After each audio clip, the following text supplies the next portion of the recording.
ស្រីអ្នកគ្នាចឹងនៅក្នុងវីដេអូនេះខ្ញុំសូមចែកចម្លែកនៅគន្លឹះនៃការ design ធ្វើយ៉ាងណាឲ្យវាមានភាពទាក់ទាញហើយវាជាគន្លឹះសំខាន់ដែលអ្នកទាំងអស់គ្នាគួរតែស្វែងយល់បន្ថែមតោះចូលរួម start នៅវីដេអូនេះទាំងអស់គ្នាអញ្ចឹងគន្លឹះទី1អ្នកទាំងអស់គ្នាត្រូវតែដឹងអំពីទំហំកិច្ចការដែលអ្នកទាំងអស់គ្នាចង់បានថាតើទំហំកិច្ចការដែលមិនថាតែអ្នកទាំងអស់គ្នាចង់បានទេសូម្បីតែ client ឬក៏ភ្ញៀវឬក៏ក្រុមហ៊ុនដែលអ្នកទាំងអស់គ្នាធ្វើការគឺគាត់តែងតែមាននៅទំហំ size ដែលគាត់ចង់បានឧទាហរណ៍ទំហំបែបនេះវាមានជាប្រភេទ grade ប្រភេទ picture ប្រភេទ A4 ឬក៏ A5 អញ្ចឹងទំហំទាំងអស់នឹងហើយពិតជាសំខាន់នៅក្នុងការដែលយើងស្វែងយល់ឬក៏ចាប់ផ្ដើមនៃការធ្វើកិច្ចការងារទាំងអស់ហ្នឹងនេះជាគន្លឹះទី1ចំណែកគន្លឹះទី2គឺអ្នកទាំងអស់គ្នាត្រូវតែដឹងអំពីការឡាញឬក៏ពណ៌ឬក៏ contrast ដែលអ្នកទាំងអស់គ្នាគួរតែស្វែងយល់នៅក្នុងក្រុមហ៊ុននីមួយៗគាត់តែងតែមាន color ឬក៏ standard color របស់គាត់ឧទាហរណ៍ថាពណ៌ក្រហមជាមួយនឹងពណ៌សឬក៏ពណ៌ខៀវជាមួយនឹងពណ៌បៃតងឬក៏ពណ៌សអីចឹងទៅអញ្ចឹងទាំងអស់នេះហើយវាគឺជា unique របស់ក្រុមហ៊ុនឧទាហរណ៍បើសិនជាអ្នកទាំងអស់គ្នាទៅមើលនៅក្នុងកន្លែងរបស់ក្រុមហ៊ុនដូចជា eGet Foodpanda ឬក៏ Grab គឺគេមាននៅពណ៌ដែលអ្នកទាំងអស់គ្នាអាចមើលបានវាជាពណ៌ដែលជាលក្ខណៈថាកន្លែង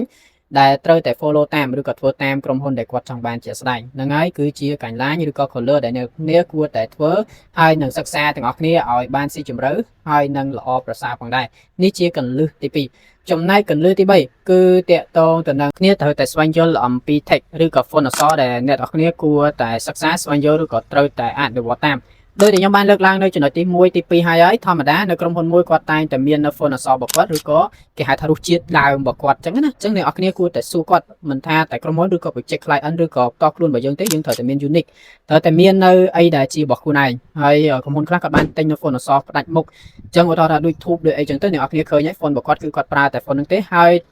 font ទាំងអស់នេះគឺវាមានពីរសន្តានដែរទី1អ្នកនរគ្នាគួរតែប្រើ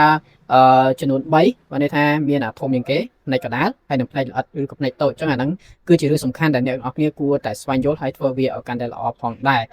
និងកន្លឹះទី4គឺជាចំណុចចុងក្រោយដែលអ្នកនរគួរតែស្វែងយល់គឺត្រូវតែរៀបចំនៅផ្ទៃកិច្ចការងាររបស់អ្នកនរគ្នាឲ្យល្អទាំង layer mask ទាំង layer channel ដែលអ្នកនរគ្នាធ្វើនៅក្នុងកម្មវិធី Adobe Photoshop ត្រូវតែរៀបចំឲ្យល្អទី1ងាយស្រួលអ្នកនរគ្នាទៅរកនៅ file ដើមឬក៏ file ដែលអ្នកនរគ្នាទុកផងដែរដើម្បីកុំឲ្យវាច្រឡំហ្នឹងហើយចំណុចដែលសំខាន់អញ្ចឹងណាចឹងខ្ញុំគិតថា4ចំណុចនេះ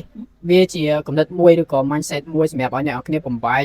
ទៅជារូបមន្តតខ្លួនរូបជាតិដើមរបស់អ្នកនរគ្នាតខ្លួនអញ្ចឹងកុំភ្លេចអនុវត្តទាំងអស់នេះហើយសិក្សាស្វែងយល់បន្ថែមទៀតដោយខ្លួនឯងនេះជាការចែកម្លែករបស់ខ្ញុំតែប៉ុណ្ណោះជួបគ្នានៅក្នុងវីដេអូក្រោយបើសិនជាមានចម្ងល់ឬក៏ចង់ឲ្យខ្ញុំធ្វើវីដេអូបែបណាទៀតអាច comment នៅខាងក្រោមបានអរគុណបាយបាយ